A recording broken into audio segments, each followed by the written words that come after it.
श्री गणेशाय नमः। श्री जानकी वल्लभो विजयते अखंडमंगलाकारं व्याप्तं येन चराचरं तत्पदं दर्शितं येन तस्मै श्रीगुरुवे नमः। वर्णानामर्थसंघानां रसानां छन्दसामपि मङ्गलानं च कर्तारो वन्दे वाणी विनायको। भवानी शंकरो वन्दे सरदा विश्वासरूपिणो याभ्यां विना न पश्यन्ति सिद्धाः स्वान्तः स्तमेश्वरम्। वन्दे बोधमयं नित्यं गुरुं शङ्कररूपिणं यमाश्रितो हि वक्रोऽसपि चन्द्रः सर्वत्र वन्दते। सीतारामगुणग्राम पूज्याणि विहारिणो वन्दे विशुद्धविज्ञानो कवीश्वर कपीश्वर। उद्भवस्थितिसंहारकारिणीं कलेशहारिणीं सर्वश्रेष्ठकरीं सीतां नतोऽहं रामवल्लभाम्। यन्मायावशवर्ती विश्वमखिलं ब्रह्मादिदेवासुराः यतसत्त्वामृषेव भाति सकलं रज्जो यथा हे भरमा। यत्पादप्लमेकमेव हि भवामोदेशेति सावर्तां वन्दे शं तमेश कारणपरं रामाख्यमीशं हरिम्।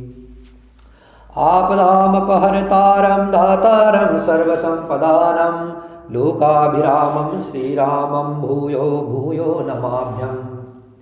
रामाय रामभद्राय रामचन्द्राय वेदसे रघुनाथाय नाथाय सीताया पतये नमः। नीलाम्बुजश्यामलकोमलांगं सीतासमारोपितवामभागं। पाणो महासायकचारचापं नमामि रामां रघुवंशनाथं। पवनतनयसङ्कटहरणं मङ्गलमूर्तिरूप राम लखन सीता सहित हृदय बसहु सुरभूप। सियावर रामचंद्र की जय पवन सुत हनुमान की जय उमापति महादेव की जय। भगवान शंकर जी के भ्रमनाशक वचनों को सुन करके पार्वती जी के सब कुतर्कों की रचना मिट गई। श्री रघुनाथ जी के चरणों में उनका प्रेम और विश्वास हो गया और कठिन असंभावना जिसका होना संभव नहीं ऐसी मिथ्या कल्पना जाती रही। बार बार शिव जी के चरण कमलों को पकड़ करके और अपने कमल के समान हाथों को जोड़ करके पार्वती जी मानो प्रेम रस में स्नान करके सुंदर वचन बोली। आपकी चंद्रमा की किरणों के समान शीतल वाणी सुन करके मेरा अज्ञान रूपी शरद ऋतु की धूप का भारी ताप मिट गया है। हे कृपालु, आपने मेरा सब संदेह हर लिया है। अब श्री रामचंद्र जी का यथार्थ स्वरूप मेरी समझ में आ गया है।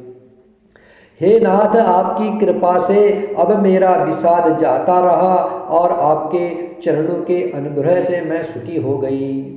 यद्यपि मैं स्त्री होने के कारण स्वभाव से ही मूर्ख और ज्ञानहीन हो तो भी आप मुझे अपनी दासी जान करके हे प्रभु, यदि आप मुझ पर प्रसन्न हैं तो जो बात मैंने पहले आपसे पूछी थी वही कहिए।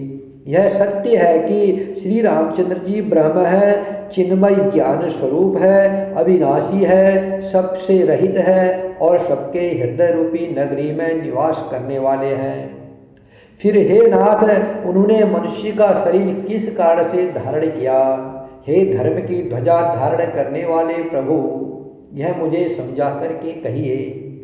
पार्वती जी के अत्यंत नर्म वचन सुन करके और श्री राम जी की कथा में उनका विशुद्ध प्रेम देख करके तब कामदेव के शत्रु संभावी की सुजान कृपा निधान शिव जी मन में बहुत ही हर्षित हुए और बहुत प्रकार से पार्वती जी की बड़ाई करके फिर बोले। हे पार्वती, निर्मल रामचरित्र मानस की वह मंगलमयी कथा सुनो जिसे कागभूषणी जी ने विस्तार से कहा है और पक्षियों के राजा गरुड़ जी ने उसे सुना था।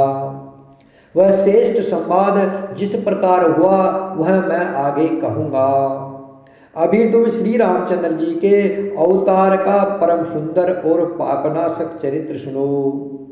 श्री हरि के गुण, नाम, कथा और रूप सभी अपार, अनगिनत और असीम है।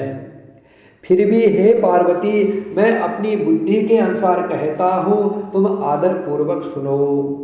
हे पार्वती, वेद शास्त्रों ने श्री हरि के सुंदर, विस्तृत और निर्मल चरित्र का गान किया है।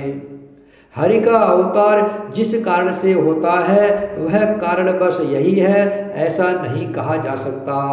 अनेकों कारण हो सकते हैं और ऐसे भी हो सकते हैं जिन्हें कोई जान ही नहीं सकता है।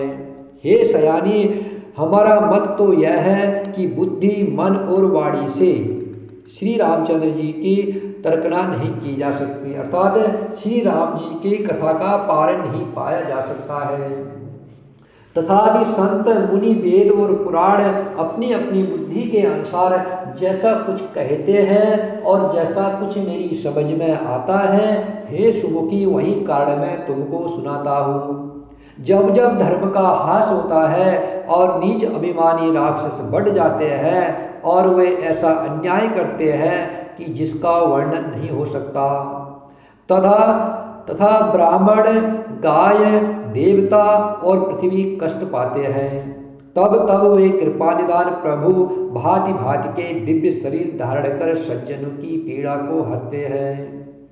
वे असुरों को मार करके देवताओं को स्थापित करते हैं, अपने श्वास रूप वेदों की मर्यादा की रक्षा करते हैं और जगत में अपना निर्मल यश फैलाते हैं। श्री रामचंद्र जी के अवतार का यह कारण है। उसी यश को गा करके भक्तजन भवसागर से तर जाते हैं। कृपा सागर भगवान भक्तों के हित के लिए शरीर धारण करते हैं। श्री रामचंद्र जी के जन्म लेने के अनेक कारण हैं जो एक से एक बढ़ करके विचित्र है। हे सुंदर बुद्धि वाली भवानी, मैं उनके 2-1 जन्मों का वर्णन विस्तार से करता हूँ, तुम सावधान होकर के सुनो। श्री हरि के जय और विजय 2 प्यारे द्वारपाल हैं जिनको सब कोई जानते हैं। उन दोनों भाइयों ने ब्राह्मण के शाप से असुरों का तामसी शरीर पाया। एक का नाम था हिरण्यकश्यप और दूसरे का हिरण्याक्ष। यह देवराज इंद्र के गर्भ को छुड़ाने वाले सारे जगत में प्रसिद्ध हुए। वे युद्ध में विजय पाने वाले विख्यात वीर थे। इनमें से एक हिरण्याक्ष को भगवान ने बराह अर्थात सुअर का शरीर धारण करके मारा। फिर दूसरा हिरण्यकश्यप का नरसिंह रूप धारण कर वध किया और अपने भक्त प्रहलाद का सुंदर यश फैलाया। वे ही दोनों जाकर के देवताओं को जीतने वाले तथा बड़े योद्धा रावण और कुंभकर्ण नामक बड़े बलवान और महावीर राक्षस हुए, जिन्हें सारा जगत जानता है।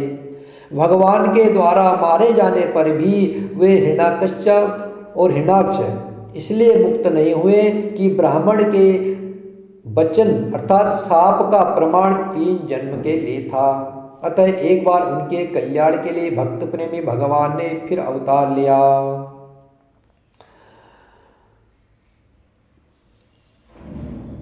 वह उस अवतार में कश्यप और अदिति उनके माता पिता हुए, जो दशरथ और कौशल्या के नाम से प्रसिद्ध थे। एक कल्प में इस प्रकार अवतार लेकर के उन्होंने संसार में पवित्र लीलाएं की। श्री राम जय राम जय जय राम, श्री राम जय राम जय जय राम, श्री राम जय राम जय जय राम, श्री राम जय राम जय जय राम।